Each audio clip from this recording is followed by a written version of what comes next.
Om Swastiastu, Assalamualaikum warahmatullahi wabarakatuh. Salam, nama budaya, salam sehat, dan salam sejahtera untuk kita semua. Perkenalkan, kami dari kelompok 4 dari program studi Informatika Fakultas Matematika dan Ilmu Pengetahuan Alam Universitas Udayana akan mempresentasikan penyelesaian kasus 1 mata kuliah pengantar pemrosesan data multimedia. Adapun anggota kelompok kami terdiri dari 4 orang. Pertama, saya sendiri atas nama Yoyan Gede Gemuraja RL dengan NIM 220856104. Kedua, Rian Hangralim dengan NIM 220856130. Yang ketiga, Komang Gede Bagus David Aditya dengan NIM 220856173. Dan yang keempat, Putu Ananda Dharma Wiguna dengan NIM 220856109. Kasus 1 dari mata kuliah pengenalan pemrosesan data multimedia pada semester genap 2023-2024 adalah membangun sebuah sistem identifikasi emosi atau sentimen melalui citra ekspresi wajah menggunakan model machine learning ANN atau Artificial Neural Network dengan menerapkan konsep representasi dan preprocessing GLCM atau Gray Level Concurrence Matrix dan model machine learning ANN atau Artificial Neural Network yang diimplementasikan menggunakan bahasa pemrograman Python. Fitur utama dari aplikasi ini adalah di mana user dapat menginputkan ya. Jadi fitur utama dari aplikasi ini adalah sistem deteksi atau identifikasi ekspresi wajah. Adapun nanti user dapat menginputkan lebih dari satu gambar citra wajah. Dari gambar citra wajah yang diinputkan tersebut akan diproses sehingga menampilkan output berupa hasil identifikasi ekspresi wajah dan detail dari hasil identifikasi tersebut. Nah, di analisis sentimen itu merupakan sebuah proses yang digunakan dalam menentukan sikap, pendapat, atau emosi seorang terhadap suatu objek atau entitas tertentu. Pada umumnya, analisis sentimen dilakukan melalui teks seperti ulasan sebuah produk, media sosial, ataupun artikel berita. Namun, berkembangnya teknologi membuatkan data multimedia saat ini mampu menarik perhatian terhadap analisis sentimen dilakukan melalui citra atau gambar.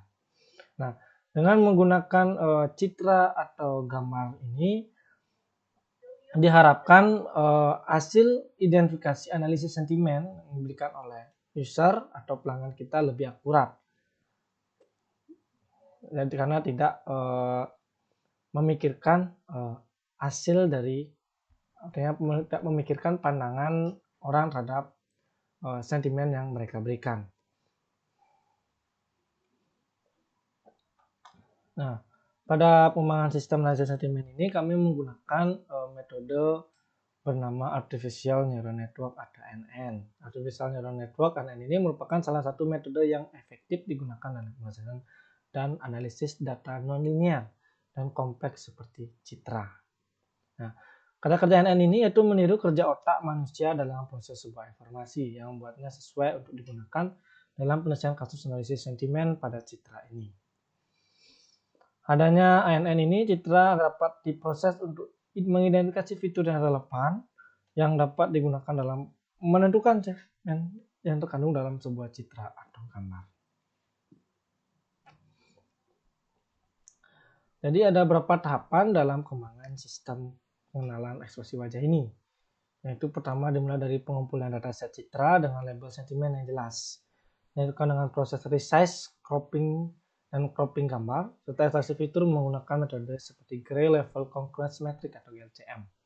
Setelah itu dilakukan pre-processing data termasuk normalisasi, pembuatan tabel, dan penentuan model. Nah, model ANN kemudian dilatih menggunakan dataset yang telah diproses untuk mengenali pola dan fitur visual terkait sentimen. Diuji dengan dataset berbeda untuk memastikan akurasi dan generalisasi. Terakhir, barulah model akan diimplementasikan dan diintegrasikan dengan website yang memungkinkan pengguna dalam mengunggah sebuah gambar dan mendapatkan analisis sentimen secara langsung. Nah, adapun batasan-batasan yang diperoleh dalam penyelesaian kasus ini diantaranya sebagai berikut. Yang pertama, gambar yang diunggah harus menampilkan wajah manusia secara jelas yang berfokus pada wajah. Kita memiliki background yang bersih dan atau minim background ya. Kenapa wajahnya itu harus secara jelas berfokus pada kamera dan minim background? Ini diharapkan untuk meningkatkan akurasi daripada sistem analisis. Karena yang digunakan untuk menganalisis ini adalah objek alis, mata, dan mulut. Dengan background yang bersih, maka sistem akan lebih terfokus pada objek-objek tersebut. Yang kedua, gambar yang diunggah memiliki size maksimal sebesar 200 MB untuk satu gambar. Ini merupakan batasan yang didapatkan dari Streamlit yang kami gunakan sebagai front end-nya. Kemudian format file yang dapat diunggah adalah dengan format file JPG, JPEG, dan PNG. Dan label yang digunakan untuk pengembangan model sistem ini di atas 3 kategori, yaitu happy, neutral, dan sad. Nah, jadi senang, netral, dan sedih. Adapun asumsi yang kami gunakan dalam penyelesaian kasus ini, diantaranya asumsi pertama terkait dengan dataset. Diasumsikan bahwa dataset citra wajah yang digunakan dalam pengembangan sistem ini memiliki 3 label sentimen, yaitu happy, neutral, dan sad untuk setiap gambarnya. Asumsi kedua yaitu terkait format gambar dan ukuran gambar. Diasumsikan bahwa semua gambar yang diunggah harus sesuai dengan format yang ditentukan, yaitu JPG, JPEG, dan PNG, serta untuk ukurannya gambar tidak lebih dari 200 MB. Asumsi ketiga yaitu terkait dengan gambar yang diunggah. Diasumsikan bahwa gambar yang diunggah memiliki fokus utama pada gambar wajah manusia dengan latar atau background yang bersih dan minim. Hal ini bertujuan agar sistem dapat mendeteksi wajah dengan lebih akurat, dengan akurasi yang lebih akurat. Asumsi keempat yaitu terkait dengan atar muka pengguna. Diasumsikan bahwa atar muka pengguna yang dirancang untuk sistem ini dibuat intuitif mungkin agar mudah dipahami dan mudah digunakan dalam mengunggah gambar dan mendapatkan hasil analisis secara langsung. Yang asumsi kelima yaitu terkait dengan pengimplementasiannya. Diasumsikan bahwa sistem yang telah dikembangkan ini akan dapat diimplementasikan dalam berbagai aplikasi seperti pemasaran, pemantauan, media sosial maupun layanan pelanggan dengan akurasi yang baik.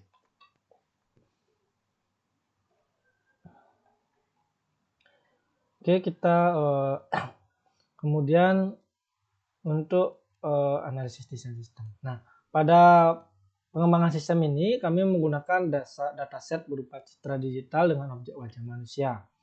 Dataset yang kami gunakan kami ambil dari Kaggle ya, dengan dataset facial expression training data. Semua data pada dataset ini memiliki ukuran persis 96 x 96 pixel, di mana semua citra juga sudah memiliki warna atau RGB. Nah, pada dataset ini sebenarnya terdapat 10 label dengan total data sebanyak 29.042 data citra. Dari 10 label data tersebut yang kami gunakan hanya 3 label, yaitu happy, neutral, dan sad. Pada masing-masing label penulis menggunakan 2.500 data citra, sehingga total data citra yang digunakan adalah sebanyak 7.500 data. Dengan perbandingan 60% data digunakan untuk training model, 20% untuk validasi, dan 20% untuk testing. Data citra yang digunakan merupakan segmentasi objek, ya, mata, alis, dan mulut yang dijadikan parameter input dari penelitian ini. Berikut contoh dari data citra yang kami gunakan. Yang pertama ini ada citra pria dengan ekspresi senang. Pada gambar 3.2 ditunjukkan gambar bayi dengan ekspresi yang netral. Dan pada gambar 3.3 menampilkan gambar wanita dengan ekspresi sedih. Nah, pada desain sistem, jadi sistem yang dirancang ini merupakan sistem untuk menganalisis sentimen atau emosi dari citra digital. Nah, pada sistem ini dirancang untuk dapat mengenali ekspresi senang, sedih, dan netral dari sebuah citra digital. Nah, dari citra yang kami gunakan akan lakukan proses preprocessing, yaitu dengan mengimpor gambar, mengubah dari format RGB menjadi monokrom. Nah, ini karena kami menggunakan retractive fitur berbasis GLCM atau Gray Level Concurrence Matrix, di mana dia membandingkan ya antara dua piksel yang mendapatkan hubungan antara dua piksel yang bertetanggaan dan memiliki intensitas keabuan. Nah, setelah diubah jadi monokrom, baru gambar tersebut akan kami cropping ya, sehingga mendapatkan objek alis, mata, dan mulut. Nah, dari hasil cropping inilah yang kenapa kami melakukan proses cropping ini untuk meningkatkan akurasi training model. Nah, setelah gambar di cropping, barulah dilakukan ekstraksi fitur dengan GLCM. Pada GLCM kami menggunakan fitur yang akan diekstraksi. Yang pertama ada dissimilarity, correlation, homogeneity, contrast, SM, dan energy. Sedangkan sudut yang digunakan pada GLCM adalah sudut 0 derajat, 45 derajat, 90 derajat, dan 135 derajat. Ekstraksi fitur tersebut akan dinormalisasi sebelum akhirnya hasil ekstraksi fitur tersebut digunakan untuk mentraining model ANN. Model ANN yang digunakan di atas 3 lapisan, di mana lapisan pertama memiliki radar 28 neutron, lapisan kedua memiliki 64 neuron, dan lapisan ketiga adalah lapisan output. Nah, berikut adalah gambar dari usage diagram yang kami gunakan. Nah, pada usage diagram di atas dijelaskan bahwa user sebagai aktor itu dapat memasukkan gambar ke dalam sistem. Gambar yang dimasukkan bisa lebih dari satu gambar. Dari gambar yang dimasukkan, user dapat melakukan proses sehingga mendapatkan hasil prediksi wajah. Kemudian di atasnya ada activity diagram. Nah, pada activity diagram ini menjelaskan terdapat dua kolom, yaitu kolom user dan kolom face expression classification. Activity diagram ini memperlihatkan urutan aktivitas proses secara jelas sehingga lebih mudah untuk dikomunikasikan ke berbagai pihak. Kita lihat bahwa user menjalankan aplikasi, setelah itu user memasukkan gambar. Gambar yang sudah dimasukkan akan ditampilkan listnya. Kemudian ketika user menekan tombol predict, maka sistem akan mulai melakukan dari resize gambar, mengubah gambar menjadi monokrom, kemudian cropping gambar, ekstraksi fitur, kemudian melakukan identifikasi. Setelah identifikasi akan ditampilkan di user.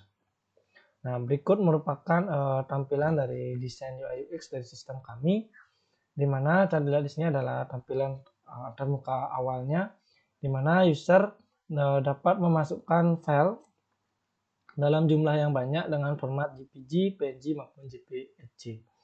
Kemudian terdapat tombol predict yang dapat diklik untuk memunculkan hasil dari analisis sistem yang telah dibangun. Nah, berikut merupakan tampilan setelah sistem melakukan proses predict, di mana akan tampilkan tabel, di mana pada tabel tersebut akan menampilkan file gambar dan nama file yang diinputkan, hasil prediction apakah dia sedih, senang, atau netral, dan pada bagian detail akan menjelaskan secara lebih rinci persentase dari setiap label, karena sedihnya berapa persen, ekspresi senangnya berapa persen, ekspresi netralnya berapa persen. Nah, untuk skenario evaluasi model dan evaluasi sistem yang digunakan.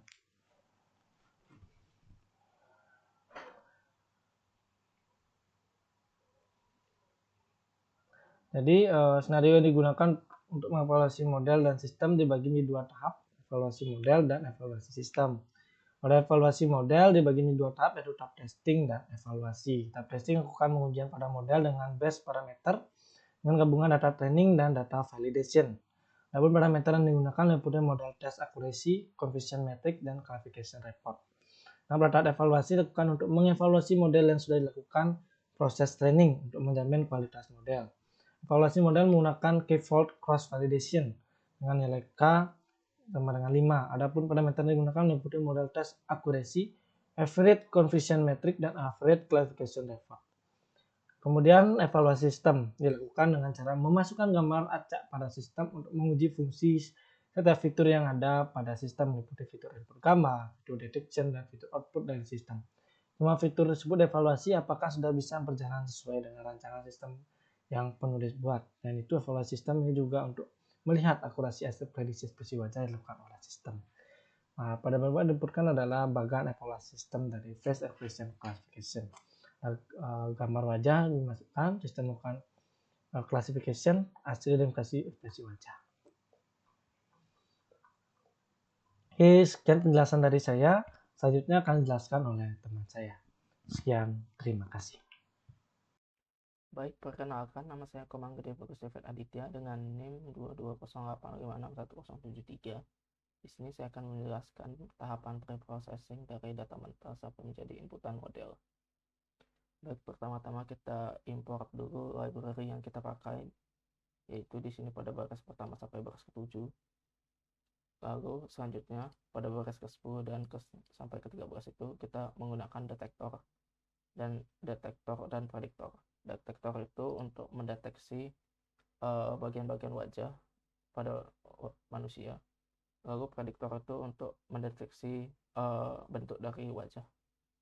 Lalu distance itu ada jarak GLCM yang kita pakai. Di sini kita memakai 1. Dan properties itu adalah fitur-fitur GLCM yang kita pakai. Di sini kita memakai 6 fitur, yaitu ada dissimilarity, correlation, homogeneity, contrast, ASM, dan energy.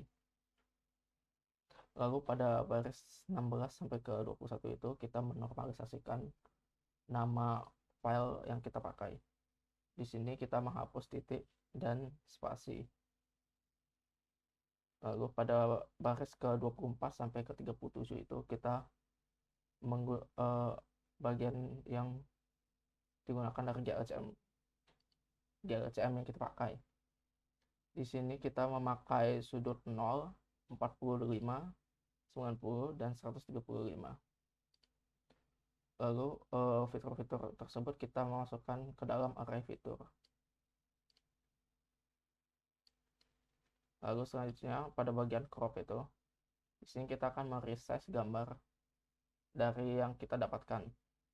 Di sini kita meresize menjadi 128 kali 128 pixel. Lalu setelah di resize, gambar tersebut akan menjadikan gambar grayscale. Setelah dijadikan grayscale, pada di sini kita akan mendeteksi bagian-bagian wajah dari manusia. Di sini kita akan mendeteksi bagian mata, bagian alis, dan bagian mulut. Di sini kita mendefinisikan koordinat dari bagian wajah manusia. Di sini di mata kiri terdapat pada koordinat 36 sampai 42. Di mata kanan ada 42 sampai 48. Di alis kiri ada 17 sampai 22. Di alis kanan ada 22 sampai 27 dan di bagian mulut ada 48 sampai 68. Lalu setelah kita mendapatkan koordinat dari bagian-bagian wajah manusia, lalu kita akan ekstrak koordinat tersebut. Lalu setelah diekstrak, kita akan membuat masking dari bagian-bagian wajah manusia. Di sini kita akan memasking bagian mata, bagian alis kiri, bagian alis kanan, dan mulut. Lalu setelah kita memasking per bagian dari bagian wajah manusia, di sini kan kita akan menggabungkan masking-masking tersebut menjadi satu gambar. Kode tersebut terdapat pada baris 88 sampai 90. Lalu setelah kita menggabungkan semua bagian wajah tersebut, di sini kita akan mengekstrak fitur tersebut menjadi GLCM. Di sini terdapat pada baris 93 dan gambar tersebut akan dijadikan grayscale. Lalu gambar grayscale tersebut akan diekstrak menjadi GLCM. Fitur-fiturnya itu sudah dijelaskan tadi di awal. Lalu pada bagian ini itu, di sini kita akan melooping semua gambar yang terdapat pada dataset. Di sini terdapat pada baris 109 sampai 117 itu kita akan melooping semua file dari dataset untuk kita preprocessing. Lalu pada bagian 119 sampai 124 itu kita membuat kolom tabel untuk dataset yang kita akan pakai nanti. Di sini kita ada kolom dan angle. Angle itu adalah sudut-sudut GLCM yang kita pakai, yaitu ada 0, 45, 90, dan 125.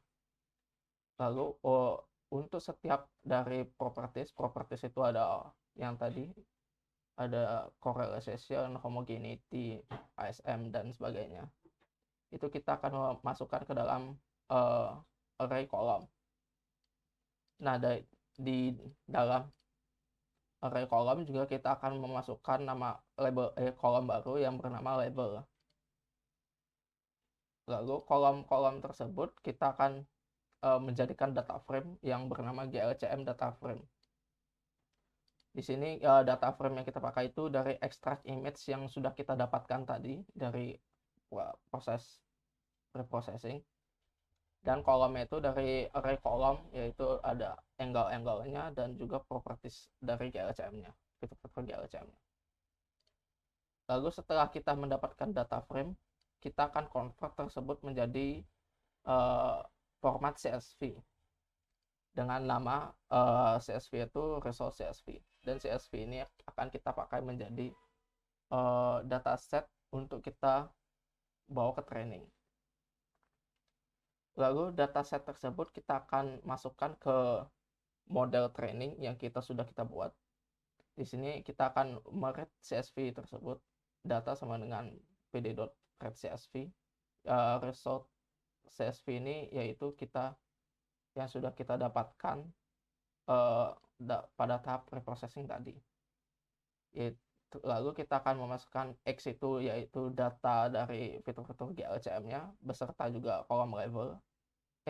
Kolom label itu masuk ke Y. Lalu label tersebut kita encode menjadi angka-angka. Ini terdapat pada box ini. Lalu setelah kita mengencode label tersebut menjadi angka, di sini kita akan membagi data training dan data testingnya. Di sini data training yaitu kita pakai 80% dan data testing terdapat 20%. Lalu setelah kita membagi data training dan data testnya, lalu kita melakukan standarisasi skala. Standar scalar ini digunakan untuk mengubah data sehingga data tersebut akan menjadi nilainya itu menjadi 0 sampai 1. Baik, sekian dari penjelasan saya, akan dilanjutkan oleh teman saya. Sekian, terima kasih. Baik, perkenalkan nama saya Rian Hanggralim dengan NIM 22008561030. Jadi di sini saya akan melanjutkan penjelasan dari teman saya. Jadi di sini saya akan menjelaskan proses implementasi machine learning, baik itu tahap training dan tahap testing ataupun evaluasinya. Jadi di sini untuk tuning hyperparameter kita menggunakan k-fold cross validation dan juga grid search untuk mencari hyperparameter yang terbaik atau yang optimalnya. Nah, jadi untuk hyperparameter yang kita uji itu ada hidden layer. Ini di sini dapat dilihat ada 3 hidden layer yang kita uji, 432, 12864 atau dan 256, 128. Untuk activation-nya kita uji menggunakan ReLU dan TAN. Solvernya Adam dan SGD. Batch size-nya kita uji ada 2, 32 dan 64. Max iteration atau epoch-nya itu kita uji 50, 100 dan 150. Nah, setelah kita uji untuk mencari, kita training untuk mencari hyperparameter terbaiknya, di sini kita akan print untuk parameter terbaik dan hasil pengujian menggunakan dari data validation ya. Jadi di sini bisa dilihat. Nah, ini untuk hasilnya. Untuk akurasi pengujian dengan data validation itu didapatkan 0,79. Ini confusion matrixnya dapat dilihat di sini. Kemudian classification reportnya, baik itu precision, recall, F1 score ataupun supportnya dapat dilihat di sini. Nah, untuk parameter yang kita dapatkan untuk base parameter itu activation menggunakan TAN, batch size 64, hidden layer-nya itu ada 2, 64 neuron untuk yang hidden layer pertama dan 32 untuk neuron hidden layer kedua. Untuk epoch-nya kita dapat yang terbaik itu 150 dan solver atau optimizer-nya itu menggunakan Adam. Nah, ini untuk hasil pengujian setiap parameter yang diuji. Dapat dilihat di sini ada total 71 kombinasi parameter. Yang terbaik itu yang ini. Kemudian setelah kita dapat parameter yang terbaik, kita sekarang buat modelnya menggunakan parameter-parameter yang tadi. Nah, jadi di sini ada 2 hidden layer. Hidden layer pertama neuronnya 64, kedua 32 seperti yang tadi ada di base parameter. Untuk activation-nya keduanya menggunakan TAN, optimizer menggunakan ADAM, dan seperti itu. Oh ya, untuk model yang kita gunakan ini adalah artificial neural network atau ANN. Nah, setelah kita buat model dengan function create model ini menggunakan hyperparameter yang optimal tadi. Nah, sekarang kita lanjut ke proses pengujian base model. Nah, di sini untuk data training yang akan kita gunakan sekarang itu gabungan dari data-data yang digunakan pada proses training tadi. Jadi, data training dan data validation yang digunakan untuk testing tadi digabung untuk melakukan training pada final model. Nah, setelah kita train, kita akan print hasil atau performa dari base model ini menggunakan data testing yang sudah di-split di awal tadi. Ini sekarang kita menggunakan data testing untuk mengevaluasi performa model.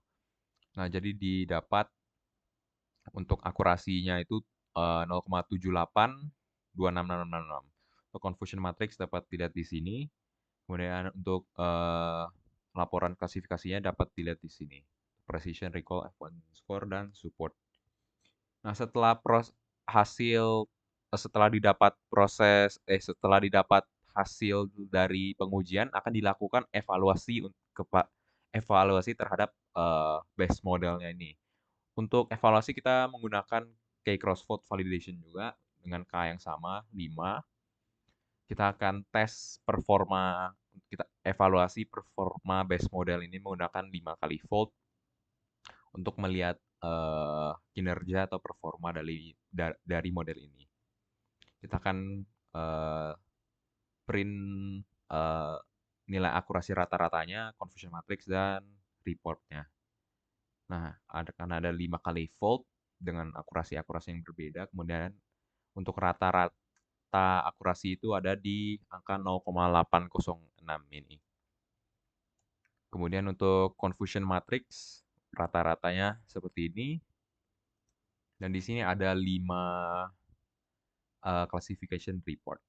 Nah, setelah selesai untuk mendapatkan base model, setelah dilakukannya testing dan juga evaluasi pada base model, nah model akan di-save agar dapat digunakan untuk sistem nantinya. Setelah itu untuk scaler yang digunakan untuk normalisasi data di pre-processing juga akan di-save agar nanti data yang dimasukkan untuk prediction itu setelah dinormalisasi itu akan sama skalanya dengan yang digunakan di training model. Untuk penjelasan sistem dan demo akan dilanjutkan oleh teman saya. Baik, sebelumnya izinkan saya untuk memperkenalkan diri. Perkenalkan, saya Putuananda Darmo Iguna dengan NIM akhir 099. Nah, di sini saya akan membahas terkait dengan batasan dan asumsi, di mana di sini saya akan melanjutkan pembahasan yang sudah dilanjutkan oleh teman saya tadi, serta saya akan melakukan demo dari antarmuka sistem yang telah kami buat, serta akan melakukan pengujian dari sistem yang telah kami buat. Di mana di pertama, langsung aja saya akan menjelaskan terkait dengan batasan. Di sini kami membuat sebanyak 4 batasan. Yang pertama, yaitu gambar yang diunggah dalam sistem ini harus menampilkan wajah manusia secara jelas, yang berfokus pada wajah, serta memiliki background yang bersih atau minim background. Kemudian yang kedua, gambar yang diunggah memiliki size maksimal sebesar 200 MB untuk satu gambar. Kemudian yang ketiga, yaitu format file pada gambar yang dapat diunggah adalah dengan format file JPG, JPG, atau PNG. Kemudian untuk yang keempat, label yang digunakan dalam pengembangan model sistem ini terdiri dari 3 label, yaitu happy atau positif, neutral, dan juga sad atau negatif. Kemudian yang selanjutnya itu terkait dengan asumsi, di mana di sini kami membuat beberapa asumsi. Langsung aja yang pertama itu ada asumsi yang pertama terkait dengan dataset, di mana diasumsikan bahwa dataset citra wajah yang digunakan dalam pengembangan sistem ini terdiri dari 3 label sentimen, yaitu happy atau positif, kemudian netral, dan juga sad atau negatif untuk setiap gambaran. Kemudian yang kedua di sini ada asumsi yang kedua terkait dengan format gambar dan juga ukuran gambar. Sama seperti sebelumnya juga diasumsikan bahwa semua gambar diunggah harus sesuai dengan format yang ditentukan, yaitu formatnya JPG, JPEG, ataupun PNG, serta ukuran gambar yang tidak melebihi dari 200 MB. Kemudian yang ketiga terkait dengan gambar yang diunggah, di mana gambar harus terfokus pada wajah manusia dengan latar background yang bersih atau minim.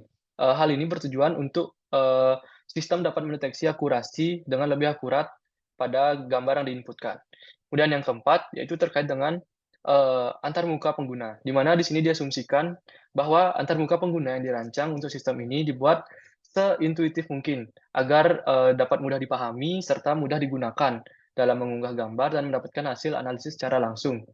Kemudian yang kelima, di sini terkait dengan pengimplementasiannya, di mana di sini kita mengasumsikan bahwa sistem yang telah kita kembangkan ini akan dapat diimplementasikan dalam berbagai aplikasi, contohnya seperti pemasaran, pemantauan, media sosial, maupun layanan pelanggan, dengan menampilkan akurasi terbaiknya.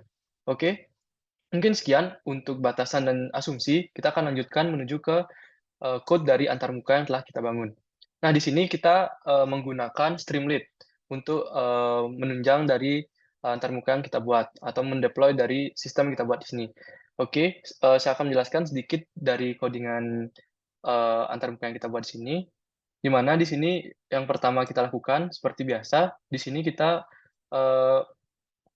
mendeklarasikan dulu atau mengimport dan juga memanggil file ataupun library yang kita gunakan. Kemudian di sini ada error code, di mana error code di sini kita buat seperti ini dan kita gunakan nanti ketika terjadi error, maka inilah yang akan muncul. Nah, misalnya seperti unable to decode or load the upload image, maka sistem tidak dapat untuk meload image, maka kita harus mengubah image yang kita masukkan sebelumnya. Oke. Kemudian di sini ada model. Di sini model ini adalah model dari machine learning yang telah kita lakukan di proses-proses sebelumnya, serta di sini kita membuat sebuah function dengan nama predict class, yang mana predict class ini dilakukan nanti untuk melakukan prediksi dari emosi inputan gambar yang kita inputkan nanti. Oke, dilanjutkan ke fungsi utama. Nah, di fungsi utama sini, di mana di sini seperti biasa ini adalah title dan juga header. Kemudian di sini merupakan input data, di mana di sini input data sini akan terdapat sebuah kolom nantinya untuk memasukkan data, di mana data tersebut kita dapat mengupload sebuah image seperti batasan dan asumsi yang saya jelaskan tadi, di mana formatnya itu adalah PNG ataupun JPG atau JPEG. Oke, selanjutnya di sini bawahnya itu ada sebuah button dengan nama predict, di mana ketika button predict ini dan juga data telah terisi, maka akan dilanjutkan ke tahap berikutnya, yaitu memanggil proses preprocessing yang telah dibuatkan di modul sebelumnya. Nah, di sini. Nah, maka di sini akan dijalankan dengan memanggil preprocessing ini. Kemudian akan dijabarkan juga kelas-kelas atau label yang telah dibuat sebelumnya. Itu ada happy atau positif, kemudian ada netral atau netral memang netral, kemudian ada sad atau negatif. Oke, setelah itu akan dilanjutkan ke perhitungan dari akurasi happy, netral, dan juga sad ini. Yang dimana nanti akan dibuatkan dalam sebuah bentuk tabel dengan urutan file name, akan menampilkan nama. Nah, di sini file name akan menampilkan nama dari file yang telah kita masukkan di sini sebelumnya. Kemudian ada prediction, menampilkan label atau hasil ini, happy, positif, netral, juga sad yang telah kita deklarasikan sebelumnya juga, yang juga setelah melewati preprocessing. Kemudian ada details, di mana details ini akan menampilkan dari hasil akurasi terbaik, di mana hasil akurasi terbaik ini akan menentukan dari prediksi ini. Oke, untuk selanjutnya itu ada table of image. Di sini table of image ini untuk menampilkan dari image atau input data berupa image yang sudah kita masukkan tadi akan dimunculkan juga sebuah gambar di bawahnya nanti. Dan sini adalah untuk menjalankan fungsi main ini. Oke, tanpa berlama-lama lagi, saya akan melakukan demo untuk menjalankan sistem ini. Nah, di sini teman-teman dapat lihat, di sini ada face expression classification, di sini ada user input seperti yang sudah saya jelaskan sebelumnya. Nah, di sini teman-teman dapat menginputkan file, di mana file ini dapat teman-teman inputkan satu per satu, atau dapat teman-teman inputkan satu ataupun langsung 3 file. Nah, di sini saya akan langsung saja coba untuk masukkan 3 buah file. 1, 2, dan 3. Oke, maka teman-teman dapat lihat di sini adalah udah muncul nama dari file yang telah kita inputkan, dan kita akan predik. Maka hasil yang didapatkan adalah seperti ini, di mana untuk image pertama, yaitu yang ini, itu dengan file name ini, image 000382 JPG, dengan details itu akurasi seperti ini, happy, sekitar 0,0492, netral, dan juga set, di mana dari ketiga hasil akurasi ini, set mendapatkan akurasi tertinggi, maka di prediction akan langsung ditampilkan label dari set ini. Begitu pula untuk prediksi dari image selanjutnya, itu ada image yang kedua ini, di mana di details ini akurasi tertingginya berada pada label netral. Jadi prediksinya adalah netral. Dan juga untuk yang terakhir, di mana di details ini prediksi tertingginya atau akurasi tertingginya itu di happy sekitar 90%, 0,9911 dengan prediksi happy. Oke, ketika teman-teman ingin menload ulang, dapat merefresh kembali dan dapat mengulang lagi untuk melakukan menginputkan data dan juga predik kembali, dan kembali lagi akan mendapatkan hasil seperti ini. Oke, mungkin sekian yang dapat kelompok kami jelaskan terkait dengan sistem atau penyelesaian kasus 1 yang telah kami buat di sini. Kami mohon maaf apabila masih banyak kekurangan ataupun kesalahan kata yang telah kami jelaskan sebelumnya. Akhir kata, kami tutup dengan Parma Santi. Om Santi Santi Santi Om. Assalamualaikum warahmatullahi wabarakatuh. Shalom, namo buddhaya dan salam sejahtera untuk kita semuanya. See you on the next video. Goodbye.